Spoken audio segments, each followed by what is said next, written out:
Warning: the following video contains major spoilers for the entire danganronpa series and is intended for a mature audience. Viewer discretion is advised. Welcome, esteemed viewer, to Judge of Character, a show where we dissect and analyze various characters from different media to decide whether they are good, bad, or floating around some poorly defined middle region. Now, grab your buckets of pink paint, load your truth cylinders, and prepare to face despair as we judge Shuichi Saihara from Danganronpa V3.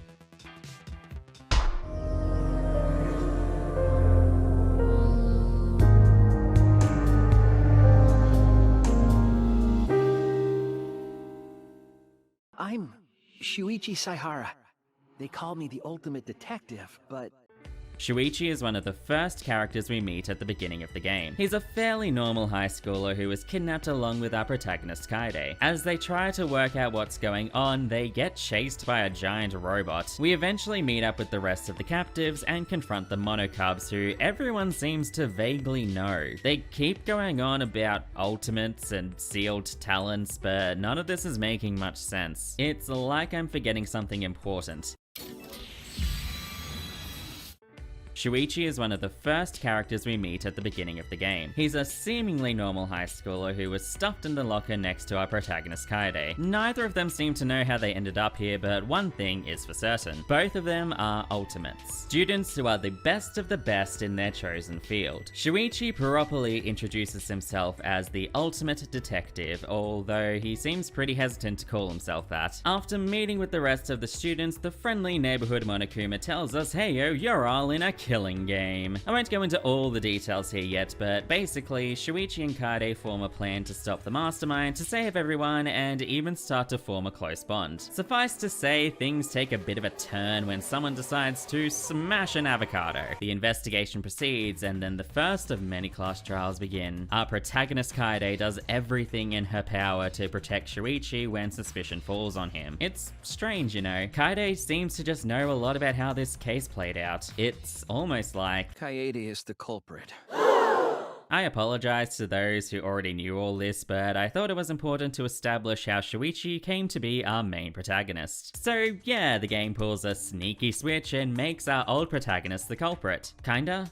Not really, actually, it's complicated, we'll get there. It's an interesting way to connect us with these two. Kaede, having failed to kill the mastermind, is now trying to push Shuichi to use his talent to save everyone. It's heartbreaking to watch this unfold, and I love it. Sure, it would have been nice to have a female lead in a mainline title, but Shuichi is my favorite protag from the lot, so I think they did something right. He's a much more realistic character. I don't know if realistic is a good word when talking about danganronpa. I get what you mean, but V3, at least to me, is very subtly grounded in reality. Which, I mean, makes sense given what the big twist ending is. What makes Shuichi's struggle so interesting is that he vows to fulfill Kaede's wish of protecting everyone, but quickly realizes how monstrously difficult that will be. This is what I mean when I say realistic. Shuichi falters and struggles with having to constantly oppose everyone's feelings, including his own, when accusing someone. This is a great parallel to the player. The utter devastation of sending Kaede to her death after she tried to save everyone, having to accuse Kurumi when she was essentially the mum of the group, sending Korekyo to his death after... I loved her so deeply,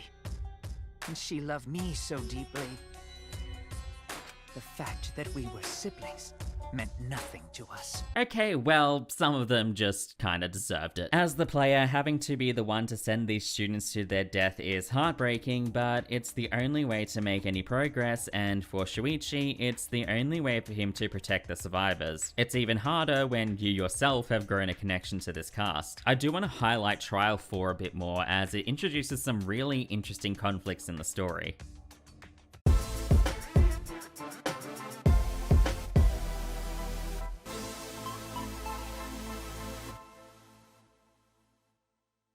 So, a quick recap on what happens in Case 4. Yu was mercy killed by Gonta in the virtual world after he was shown the truth of the outside world by Kokichi, but because of an error, Gonta doesn't remember doing any of this. Kaito becomes the biggest obstacle in this trial as he relies solely on emotions. His complete distrust of Kokichi and unwillingness to convict Gonta results in him fighting against Shuichi. This is in direct contrast to the second trial where Kaito's unwavering belief that Maki wasn't the killer resulted in them finding the true culprit. Shuichi shows incredible conviction as he battles against Kaito and his own feelings to prove that Gonta is the killer. He displays a great level of emotional intelligence as he approaches this terrible situation with a lot of care. One slip up and the rest of the group wouldn't support him. I felt what Shuichi felt during this trial. It was so painful to have to convict the gentle giant. Imagine having to be the person who essentially sentences someone to death over a crime they don't remember committing, and only did because they were convinced it was out of mercy. I don't think I would ever want to be in his situation. He's taken on a burden that could easily break his spirit. Despite saving everyone, Kaito and Shuichi's bond is fractured until they eventually make up before the 5th trial. Unfortunately, I feel like the 5th trial doesn't do that great of a job exploring this complex relationship, instead putting most of the focus on this overly complicated murder scheme. The conflicts between Shuichi and Maki are the highlights, but I feel like the whole trial fails to push the interesting dynamics between the 3 friends. Maki's love confession still breaks my goddamn heart. I love the scene where they all train together to honor their fallen friend and show just how much Shuichi has grown over the course of the game. Kaito was the one who helped him the most when he didn't have any confidence. They became a great team and amazing friends who went through hell together. He was always there when Shuichi needed him, but now that he's gone, Shuichi has to take on the mantle of hero. You know, this actually makes me think of another detective who also worked as a sidekick to a hero character. I think it might be time for a comparison.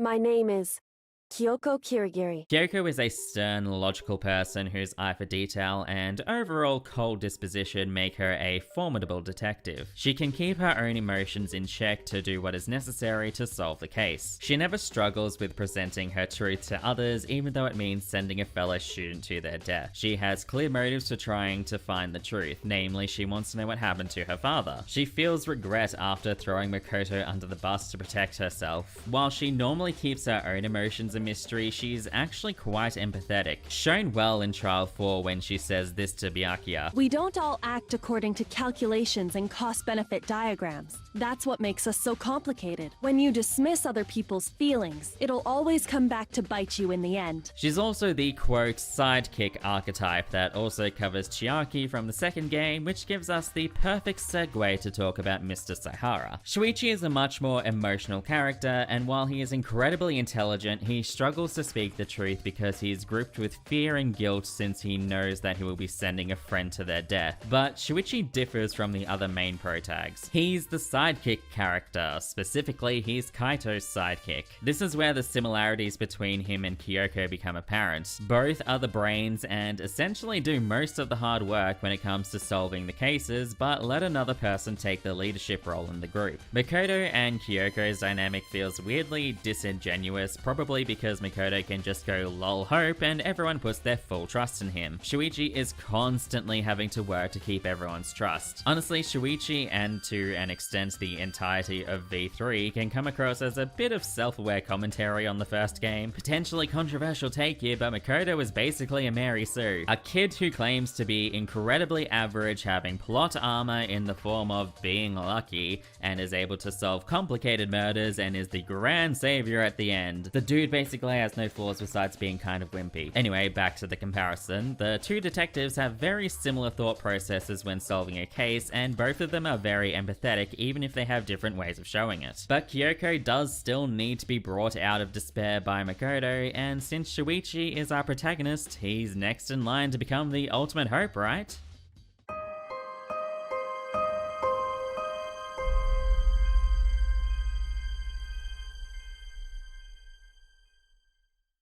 At this point, we know that Shuichi is the sidekick detective whose main role in this story is to uncover the truth behind the killing game and protect as many of his friends along the way, taking on the heavy burden of revealing the culprits in each case. He's grateful to have those who will help him and feels less alone. Shuichi is a caring individual who needs a shove in the right direction every so often when he begins to fade into the background. He's gone through many losses and has come out of it with a newfound hope as we descend onto the finale of this unjust game. After a race against time to uncover the secrets of the killing game, Shuichi is ready to reveal the truth and finally bring this all to a close. With concrete evidence and conviction in his heart, he is able to prove that Tsumugi Shirogane is the mastermind, thus ending the killing game, right? Well, It's fictional. It's all fictional? yep, the great big twist that shakes the very core of the franchise as a whole. Or if you ask other people, completely ruins the franchise as a whole, but we won't be getting into that argument today. So everything is fiction, including Shuichi as a person. Character? God, this is gonna get confusing. He isn't the ultimate detective. No one is an ultimate. Hope's Peak never existed, and Danganronpa is just a video game series with an overly active fan base. Their entire persona is a lie. Needless to say, this revelation breaks Shuichi, and despair seems to have won. Everything he's worked so hard for, every friend he's made and has had to watch die, are all fiction. What's the purpose in fighting for a life that isn't actually his?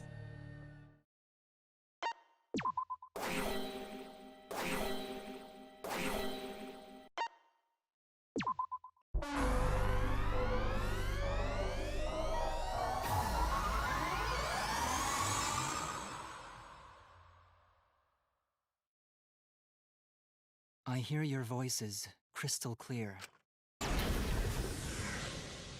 But a light in the dark comes from an unexpected place as Kibo begins to encourage everyone to have hope and even argues against Shuichi, who has given up. It's worth remembering that Kibo is the audience surrogate. His decisions are influenced by the viewers. I bring this up because we as an audience can develop strong feelings about our favorite fictional characters. When characters we like are struggling, we want them to succeed. We root for them. In case of the fans in Danganronpa, they want hope, as that has always won out in the end. Shuichi knows that if he tries to win this game using hope, it will only continue the cycle. This reliance on hope solving all their problems, hope being able to defeat the enemy and save the day, is flawed. Hope can only get you so far if you don't take action. Shuichi passing the baton to Himiko and Maki in a similar fashion to Kaede in the beginning is a great show of him wanting them to come to their own conclusions and not just rely on him. The final battle against the audience is also Shuichi's desperate plea to show that he is a real person who has gone through a horrendous trial, not a fictional character in a story. Shuichi doesn't become the ultimate hope, instead choosing to face reality and believe in his friends, and they in turn do the same. It's a shift from previous titles, as they normally rely on the protagonist becoming the saving grace for everyone else. This is what I love about Shuichi. He's written more like an actual person as opposed to a video game character. He doesn't always bounce back right away from a setback, but he pulls through because he can rely on others to help. I think with everything we've covered until this point, the painful truth is a perfect phrase to describe his arc. With a final act of defiance, Danganronpa 53 becomes the final killing game, and our trio can finally escape to the outside world.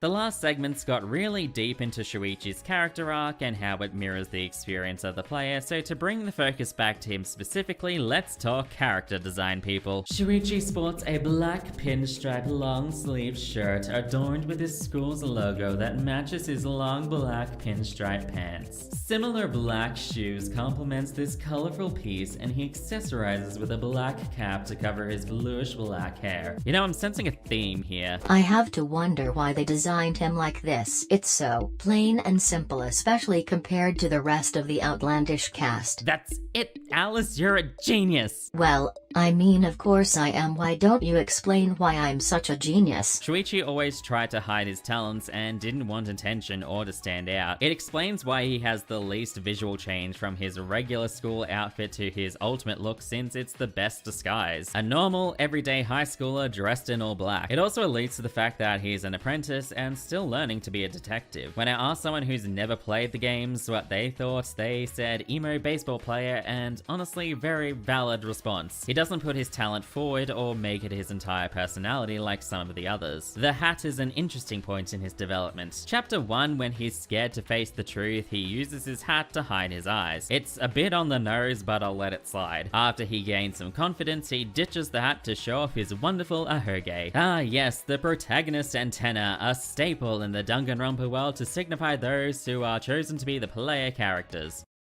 What the fuck is this? Actually, it's kind of funny that Shuichi has one, since normally an ahoge is used to signify that a character is bumbling and carefree. I guess they just needed him to have one for consistency's sake. Anyway, this hat is also a cheeky way of hiding Shuichi's protagonist status and had us all fooled from when the characters were first revealed. I did go and look into some of his old alternative designs, but nothing really jumped out at me. He just seemed to always be in the emo camp. In terms of voice acting, Shuichi is voiced by Grant George in the English dub, who also voiced Leon in the first game, so congrats to him for graduating from murderer to detective. He does a great job at being a more soft-spoken character who can put real conviction behind his voice when necessary. Now look, I would love to have had Shuichi sport a more detective noir look, but I feel like this more reserved style fits his personality and character so much more. Okay, now we've come to the moment of truth. With everything we've discussed and analysed, what is the final judgment for our ultimate detective? Shuichi Saihara, I decree that you are a great character. He has a very interesting arc throughout the whole game, and his subdued look fits his personality really well. He's easy to empathize with since he's in a constant internal battle over the right thing to do. The statement that truth hurts isn't popular by chance. We've all had times where telling someone the truth is a painful and daunting task that could end in a ruined relationship or heartbreak. Shuichi's entire arc is that, but in a much more dire and out there scenario. An emotionally intelligent detective that is one of the best written characters the danganronpa series has to offer. And that is my final verdict.